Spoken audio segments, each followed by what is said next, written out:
लोग एसएचओ साहब से मिले हैं तो उन्होंने जो बात करी वो हैरान करने वाली बात है। उन्होंने कही कि ऐसे तो लोग मरते ही रहेंगे। अच्छा, ये एक राजस्थान पुलिस के एक थाना के जिम्मेदार और वरिष्ठ और एसएचओ के ये लव से को ले जाएगी मेरे साथ के, आपने जुर्म किया, आप मेरे साथ रहते हैं तो आपकी जुर्म की सजा मुझे मिलेगी, मेरी हत्या कर दी जाएगी क्या? बिल्कुल ये मेरी हत्या कर दी जाए, उसके साथियों ने करो तो साथियों गिरफ्तार करो आप। उसके साथियों के बदले क्या उसको मारेंगे पुलिस? उसकी हत्या कर दी पुलिस ने। अब आगे ये क्या पुलिस का घिनौना काम नहीं है? ये पुलिस है जो ये समझ जाए ये अब हमारे अंतिम सांसों के इम्तिहान ले रही है, अंतिम सांसों के इम्तिहान ले रही है जी। कल को हम कुछ कर देंगे तो ये हम लोगों को आतंकवादी घोषित कर देगी। तो ऐसा मैं ये तेरी कुर्सी है कोई जनाजा तो नहीं, जब तेरे से नहीं संभलती तो इससे उतर जाओ। इसी प्रकार से नासिर जुनैद और पहलू खान, रकबर खान, कितने हत्या हुई है? एक विषय पटेल और आप देख रहे हैं खबर 24। मैं इस समय गोविंदगढ़ में मौजूद हूं और यहां से मेरे पास के ही गांव टीकरी से एक बच्चे को फरीदाबाद पुलिस साइबर क्राइम का अपराधी मानकर ले गई थी और पुलिस कस्टडी में वो था। उसकी संदिग्ध परिस्थितियों में मौत हो गई है और फरीदाबाद पुलिस का कहना है कि हमने बार बार उसका चेकअप कराया लेकिन उसकी जो स्थिति थी वो पूरी तरह से स्वस्थ थी। अब परिजन ये आरोप लगा रहे हैं कि जो लड़का था उसका साइबर क्राइम से कोई लेना देना नहीं था, वो पढ़ने लिखने वाला बच्चा था। अब बच्चे की मौत के बाद यहाँ पर जो मेव समाज है वो पूरी तरह से तहसील परिसर में मौजूद है, वो अपना रोष प्रकट कर रहा है और आगे की रणनीति यहाँ से बनाई जा रही है। यहाँ मेरे साथ कुछ लोग हैं, इनसे बात कर लेते हैं। सर, क्या नाम है आपका और किन परिस्थितियों में लड़के की मौत हुई और अब आप आगे की रणनीति आपकी क्या रहने वाली है? देखिए, ऐसा है आज की टाइम पे देश के अंदर, प्रदेश के अंदर कानून व्यवस्था ठप हो चुकी है। यहाँ एक जानवर की कीमत से भी, एक इंसान की कीमत से ज्यादा जानवर की कीमत हो गई है जी। जानवर को पर एक इंसान की जान ले लेते हैं, लेकिन एक इंसान की जान बचाने के लिए जानवर को नहीं छोड़ सकते। ऐसी ही घटना हमारे गोविंदगढ़ थाना क्षेत्र में हुई है। जो हमारा शेखुल भाई टीकरी निवासी रहने वाला है, अभी महज 2-3 महीने पहले शादी हुई है, जयपुर तैयारी कर रहा है, ग्रेजुएट बंदा है। उसको फरीदाबाद पुलिस ने गोविंदगढ़ थाना क्षेत्र से उठाया और उसको यहाँ से उठाकर वहाँ थाने लगे, वहाँ पुलिस कस्टडी में उसकी मौत हो गई। जबकि वहाँ से जो FIR हमारे पास आई है उसमें शेखुल का दूर दूर तक भी कहीं नाम नहीं है, क्योंकि वो एक शिक्षित बंदा था, अपने आगे की तैयारी कर रहा था, भविष्य की तैयारी कर रहा था। इस प्रकार से, और यदि दूसरे राज्य की पुलिस या दूसरे थाने की पुलिस जिस थाना क्षेत्र से किसी मुलजिम को उठाती है तो उस थाना क्षेत्र के SHO को, वहाँ की पुलिस को जानकारी देते हैं कि आपके थाना क्षेत्र से हमें मुलजिम गिरफ्तार करने हैं, आप हमें 1-2 कांस्टेबल हमारे साथ भेजें।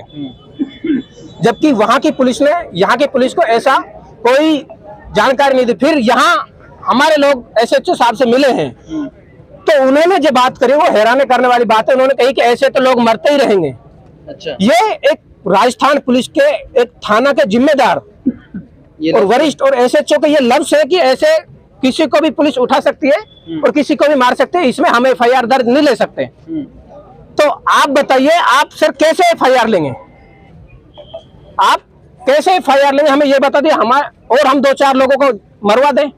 अच्छा, कितना पढ़ा लिखा था शेखुल? और वो ग्रेजुएट बंदा था, ग्रेजुएशन कर रखी थी, जयपुर रहकर तैयारी कर रहा था। अभी उसकी 2 महीने पहले शादी हुई थी तो एक बार उसकी बीवी को लाया था वो, तो उसकी वजह से, शादी की वजह से वो यहीं रह रहा था, अपने गांव में रह रहा था और वो अपने गांव के लिए आ रहा था। तो पुलिस के 8 गुंडे जो उसको किडनैप करके यहाँ से ले गए हैं और वहाँ कस्टडी में रखा है, जबकि उसका FIR ही नहीं है तो उसको कस्टडी नहीं मांगती पुलिस।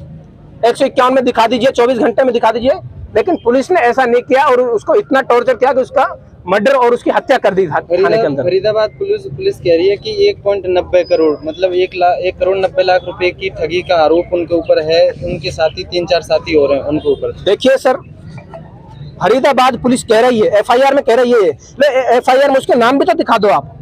यदि 3-4 साथी है तो उनको उठाइए ना। आपको किसने मना किया? यदि आरोप किसी ने किया है उस आरोपी को उठाइए, हम क्यों आएंगे?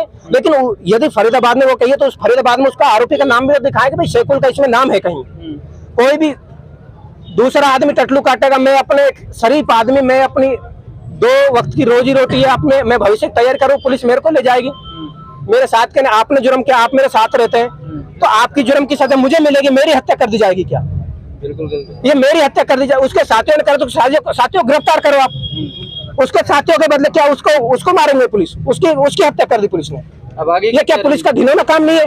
कुछ दिन पहले नासिर की भी हत्या इसी प्रकार से हुई थी, वो बहुत बड़ा कांड ये हुआ था, अशोक गहलोत खुद जाके आए थे वहाँ पर। कमोबेश यही स्थिति यहाँ सामने आ रही है। एक शायर ने एक शेर कहा था कि ये तेरी कुर्सी है, कोई जनाजा तो नहीं, जब तेरे से नहीं संभलती तो इससे उतर जाओ। इसी प्रकार से नासिर जुनैद और पहलू खान, रकबर खान, कितने हत्या हुई है? एक विशेष समुदाय की, हमारे समाज की है, और जो एक निर्दोष है सारे के सारे लोग, और पुलिस उनको कस्टडी में, सारी आदेशों की तो पुलिस कस्टडी में मौत हुई है, और पुलिस उसके ऊपर कोई कार्रवाई नहीं हुई।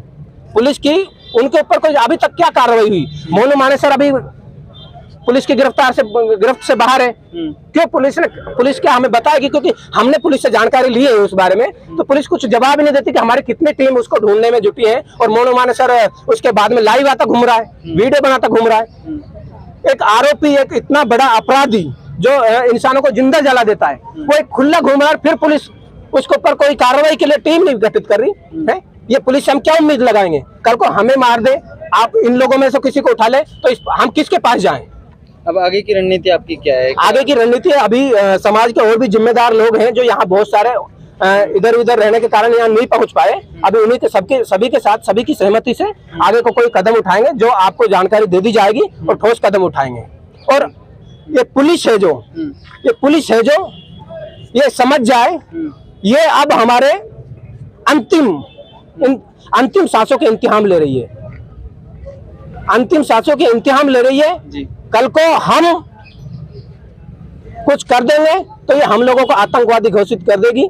तो ऐसा मैं इनसे कह रहा हूं कि यदि सैकुल भाई के बच्चे ने जब इन हत्याओं के, इन जो ये मजलूम, जो गरीब लोग और ये पीड़ित लोग मारे हैं, कल को इनके बच्चे जब इन लोगों से बदला ले, तो पुलिस से मेहरबानी करके वो है कि उनके ऊपर कोई कार्रवाई ना करे। तो पुलिस को अपराधियों को मारने का काम नहीं है, वो काम कोर्ट तय करता है। वो मुलजिम भी है तो पुलिस थोड़ी ना मार सकती है। कोर्ट काम करते हैं, लेकिन आज की ये जो पुलिस है वो काम कर रही है, क्योंकि पुलिस एक कुछ विशेष लोगों के इशारे पे काम कर रही है, जिससे हम कोई उम्मीद नहीं लगा सकते।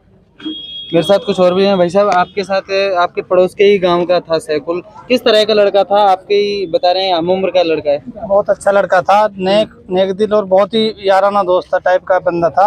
और हमने 35 साल मेरी उम्र होगी, कभी भी ऐसा नहीं लगा कि उस बंदे ने कभी कोई गलत काम किया हो। और रही बात पुलिस की, ये वही हरियाणा की पुलिस है। जब जुनैद और नासिर हत्याकांड हुआ था, वही हरियाणा वालों ने कहा था कि राजस्थान की पुलिस यहाँ आके दिखाए, टांग तोड़ देंगे। आज वही राजस्थान की पुलिस है जो हमारा केस दर्ज नहीं कर रही है, और उनका उनको सह दे रही है कि कोई बिहार कोई मार गया, कोई जंगल राज थोड़ी है। पुलिस ही तो है जो समाज को ये एकत्रित करके रहती है, जुर्म होने से बचाती है। अगर पुलिस ऐसे बयान देगी तो ये मतलब पब्लिक कहाँ जाएगी? फिर तो आपस में लाठी उठाओ मारो, ऐसा काम थोड़ी होगा। तो सैकुल भाई बहुत अच्छे इंसान थे, और अलवर डिस्ट्रिक्ट, भरतपुर डिस्ट्रिक्ट, उसका एक बंदा ऐसा नहीं है जो उसकी बुराई कर सके जी।